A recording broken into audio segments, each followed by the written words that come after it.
This past week, the battle for Raqqa intensified. Forces backed by the U.S. military are trying to drive ISIS out of its stronghold in Syria. Meanwhile, our Seth Doane visited workers with the World Food Program who were on the front lines trying to get food to millions of people in need. In this Syrian warehouse, they're preparing for the assault on Raqqa. There's sugar, salt, and lentils. At the moment, we are supporting about 160,000 people already that have fled Raqqa from the fighting. And Jakob Kern is planning for at least another 200,000 more to flee.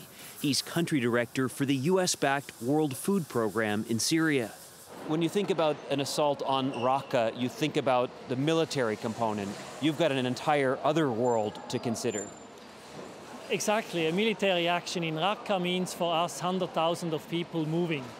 Hundreds of workers, all displaced themselves, are working for the WFP. They pack rations here to feed as many as 1.5 million families a month. It's a diet that is reflecting what the needs are of the people, like chickpeas. Hummus is a staple food here. So what you're distributing in Syria is very different from what you'd distribute in South Sudan. Oh, yeah. This is about preventing hunger, of course, but it is also about preventing another crisis, migration, as those who are fed here in Syria are less likely to move or cross borders in search of food. If you know as a family you get your monthly ration every month, you don't move.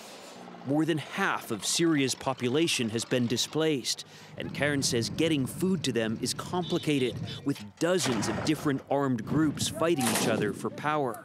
It's probably the most complex operation in terms of access and who is controlling what. They're only feeding about 4 million of the 7 million in need.